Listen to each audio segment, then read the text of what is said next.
¿Será acaso que se suspende el Mundial de Qatar 2022? Un saludo a todos, yo soy Fanodric, esto es la opinión que no pediste, y en el video de hoy vamos a hablar del impacto que ha tenido esta situación que todos conocemos entre Ucrania y Rusia, y las consecuencias que podría y está teniendo en el mundo del fútbol. No vamos a hablar del tema bélico porque esto es un canal de fútbol y no es la CNN. Aclarado este punto, vamos a comenzar hablando acerca de las decisiones inmediatas que ha tenido que tomar la UEFA. La más conocida es el cambio de localía de la final de la Champions, pero además han tomado medidas en lo que respecta a los equipos rusos, también ucranianos, y el repechaje europeo que se viene nada más en el mes de marzo, que se jugará casi a la par de las eliminatorias sudamericanas, y en donde Ucrania y Rusia todavía tienen que seguir participando. De por sí la FIFA está teniendo un dolor de cabeza con este tema porque varias selecciones se están pronunciando al respecto, también futbolistas, hoy vamos a hablar de ello, y de la posibilidad de que esto pueda desencadenar en la cancelación del Mundial de Qatar 2022. ¿Qué tan factible es esto?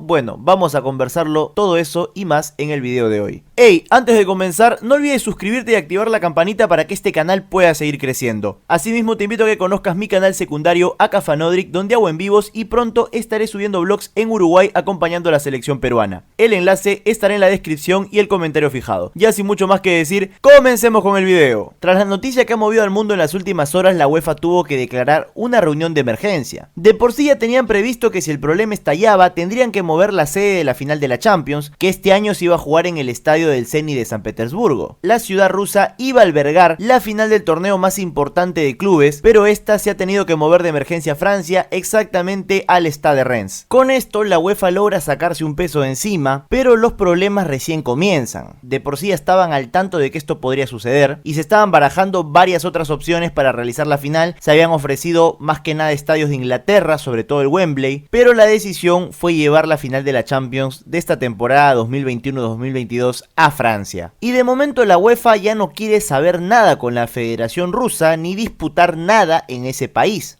El último en irse eliminado sería el Zenit ante el Real Betis, en un partido que acabó 0-0, pero al último minuto el Zenit metió un gol que había llevado el partido a la largue, pero el VAR revisó la jugada y lo anuló por falta, algo que a la UEFA le conviene mucho para ya no tener que lidiar con los equipos rusos, porque en este preciso momento es un fierro caliente que no quieren tocar. Pero asimismo han dictaminado que para la próxima temporada tanto los equipos rusos como ucranianos van a tener que jugar en territorio neutral, y esto se dará hasta nuevo aviso, o mejor dicho hasta que se solucione la situación en esa región. Y en estas mismas competencias ya hay futbolistas como por ejemplo el ucraniano Malinovsky, jugador del Atalanta de Italia, que marcó un doblete en el partido ante Olympiacos y sacó un polo pidiendo que pare la guerra, al igual que muchos otros equipos como por ejemplo pudimos ver al Barcelona y tantos otros deportistas que se han pronunciado al respecto. Esto ha tenido consecuencias también en el tema de auspicios, porque equipos como el Schalke 04 de Alemania, donde alguna vez jugara la Foquita Farfán, tiene como principal auspiciador, no de ahora sino hace muchos años, a la empresa rusa Gazprom, con la que han decidido cortar todo tipo de vínculo y retirar su nombre de la camiseta. Para refrescarles la memoria, el Gazprom está en el pecho del Schalke desde las épocas de Farfán e incluso antes. Tienen muchos años trabajando en conjunto, pero de momento el equipo alemán ya no quiere saber nada con la empresa rusa. Así también el Manchester United informan que en las últimas horas estaría cortando su vínculo comercial con una aerolínea rusa. Y no solo eso, sino que esto ya escapa al fútbol. El Reino Unido le ha prohibido el ingreso a Inglaterra a Roman Abramovich, el presidente del Chelsea, porque lo consideran un cómplice y socio de Putin, por lo que el dueño del Chelsea no podrá ir a Stamford Bridge a ver los partidos de su equipo más, aunque esto ya venía de hace buen rato. Abramovich solo puede ver al Chelsea cuando sale del Reino Unido. De por sí hay otras figuras internacionales que se han pronunciado, como es el caso de Zinchenko, ucraniano del Manchester City, y como no, Andriy Shevchenko, el ucraniano más famoso de la historia, y Balón de Oro en el año 2004, todos mostrando mensajes en respaldo a su país, pero lo cierto es que la UEFA aún no se saca de encima todos los problemas porque aún no entramos al tema de selecciones. En el mes de marzo se tiene que jugar el repechaje, donde tanto Ucrania como Rusia aún están participando, y tras esto las federaciones de Polonia, Suecia y República Checa sacaron un comunicado en conjunto para negarse a jugar en Moscú ante Rusia, porque consideran que no es seguro para sus delegaciones. Este 24 de marzo, por ejemplo, la Polonia de Robert Lewandowski tenía que jugar en Moscú ante la selección de Rusia, y el ganador de este partido tendría que enfrentar después al vencedor del duelo entre Suecia y República Checa, y de ahí saldría un clasificado más al mundial. Estas selecciones europeas han dejado muy clara su postura y seguramente UEFA tendrá que sacar a la selección rusa de su localía. Ahora, por el lado de Ucrania, son obvias las razones por las cuales cuales sabemos que ya no van a poder jugar en su país el repechaje que se viene en el mes de marzo, y ni siquiera estamos tomando en cuenta de que probablemente la Federación Ucraniana decida no participar, lo cual es algo perfectamente entendible. A Ucrania le tocaba jugar contra Escocia y en la otra llave esperaría el ganador del partido entre Gales y Austria. Se entendería perfectamente que Ucrania decline de participar, con lo cual Escocia pasaría directamente a jugar la final y los otros equipos se quejarían también de que llegaría en condiciones más favorables al no haber tenido que jugar un partido previo. Es una situación muy complicada, pero es evidente que en Ucrania lo último que importa ahora es el fútbol. Esto me trae a la memoria un evento similar que tuvo que vivir Ucrania también previo a un repechaje al mundial, aunque en otras circunstancias, y tendríamos que retroceder al año 2013, previo a que haya un estallido social importante en Ucrania que se conoció como el Maidán. Días previos a ello, Ucrania tenía que jugar el repechaje a Brasil 2014 contra Francia, y en ese partido en Kiev, a pesar de que ya había un clima de tensión y el estallido social estaba a puertas, Ucrania ante su gente logró vencer 2-0 a la Francia de Deschamps y lo dejó al borde de la eliminación. Ya posteriormente, devolviendo la visita a París, sin el apoyo de los ucranianos y ya siendo conscientes de lo que se venía, Ucrania salió entregada al campo y perdió fácilmente 3-0 contra Francia, que al final terminó clasificando al mundial y Ucrania se quedó fuera. Y apenas 2 días después se produjo el estallido social en Kiev y todo lo que desencadenó después. Y la selección ucraniana varios años después se vuelve a encontrar en una situación muy similar, pero esta vez aún más complicada. En aquella oportunidad, al menos a mí me quedó la sensación de que Ucrania no quiso clasificar porque su país no estaba en condiciones de pensar y soñar con el fútbol, porque habían otros temas más complicados de por medio. Aún no se sabe si van a seguir participando del repechaje europeo o decidirán retirarse. La UEFA tendrá que ver cómo gestiona ese tema, pero es evidente que no podrán hacer uso de su localía. Y todo esto ha desencadenado en la pregunta: ¿es posible que se cancele el Mundial de Qatar 2022? Porque hay un escenario bélico, ni bien empezar el año, que podría desencadenar en eventos peores y que harían irrealizable un Mundial de fútbol que, a diferencia de otras veces, no se va a jugar a mitad de año sino al cierre del mismo, entre noviembre y diciembre. Desde aquí hay que tener claro una cosa: la FIFA no tiene pensado suspender el Mundial, tampoco postergarlo. Por el contrario, Qatar 2022 ha sido el Mundial al que la FIFA más esfuerzo, entre comillas, le ha dedicado, por el simple hecho de que la sede fue comprada hace ya casi más de una década. Y digo comprado porque es la palabra correcta. Ya a estas alturas, con el FIFA Gate y todos los eventos de corrupción revelados, se sabe que Qatar compró el mundial, porque de otra manera a nadie se le habría ocurrido que era una buena idea llevar un mundial de fútbol a este país, que no tenía cultura futbolera, que tampoco tenía la infraestructura para albergar un mundial. Y no estamos solamente hablando de estadios de fútbol, sino de la infraestructura que implica un país tan pequeño reciba semejante cantidad de turismo como el que se produce en una Copa del Mundo. Pero nada de eso importa, porque Qatar tiene los millones necesarios para poder realizar una Copa del Mundo y para poder convencer a las autoridades de la FIFA de que es una genial idea. Otro de los aspectos en contra de Qatar era el tema del clima, razón por la cual el mundial no se puede jugar en su fecha histórica, que es entre junio y julio, porque en esa época Qatar, que está en un desierto, es un horno en la tierra, lo cual hace imposible que se pueda disputar una Copa del Mundo y se tuvo que mover a las fechas de fin de año, cuando por allá ya es invierno, aunque sigue siendo súper caluroso. Dicho todo esto, por la cabeza brillante de Infantino, y brillante no porque sea muy inteligente, no pasa la idea de suspender el mundial. Ya tuvo una pandemia de por medio que nos hacía pensar de que se jugaría sin público, pero ya en los últimos tiempos hemos visto cómo la gente ha regresado a los estadios masivamente, ya no solo en Europa sino también en Sudamérica, que hoy por hoy ya no habrían complicaciones de que el mundial se pueda jugar estadio lleno. Una vez superado, entre comillas, ese incidente, porque uno nunca sabe lo que pueda pasar de acá a fin de año, que a Infantino se le presente un escenario bélico en el medio no sería impedimento para que el pelado haga que el mundial se juegue como dé lugar, teniendo en cuenta que además Qatar no queda cerca del escenario en conflicto. Qatar queda a una distancia considerable de esa zona picante en este momento, pero sí queda bastante cerca de otras zonas en conflicto de las que no estamos hablando ni mencionando. Qatar además viene haciendo una inversión de dinero no de ahora, sino desde hace ya varios años, nunca antes visto en la historia de este deporte, no solo a través de la publicidad para el torneo mundial, sino también a través del Paris Saint-Germain. Creo que a nadie le tiene que quedar dudas, es el Qatar Saint-Germain, lo único que tiene de parisino el equipo es el nombre, porque las decisiones importantes de ese equipo se toman en Doha, la capital de Qatar. No me parece que el mundial de fútbol esté en peligro, porque se va a llevar a cabo pase lo que pase. Además hay que tener en cuenta que el tema de la fecha le ha ayudado un poco al mundial de Qatar, porque si se jugara en junio, ya en este este momento tendrían que estar definidos casi todos los participantes, y no solo eso, sino que quedaría muy poco margen para manejar la situación. Pero de aquí al cierre de año pueden pasar muchas cosas, por lo que la FIFA ni siquiera se ha planteado el hecho de suspender el mundial, y no tendría por qué hacerlo tampoco, considerando el hecho de la distancia y además el tiempo que hay para ver cómo van desarrollándose las cosas. Algunos también mencionaron el tema de los mundiales del 42 y del 46, que nunca se jugaron, justamente porque en aquel tiempo se estaba desarrollando la Segunda Guerra Mundial. Pero la diferencia vendría siendo que en aquel tiempo estaban involucrados casi todos los países europeos, al menos los más importantes, y este no vendría siendo el caso en esta situación, que aparte, como te digo, en el 42 y en el 46 no se movía la cantidad de dinero que significa hoy por hoy desarrollar un mundial, desde derechos de televisión, partners publicitarios, turismo y muchas otras cosas más. La maquinaria de la FIFA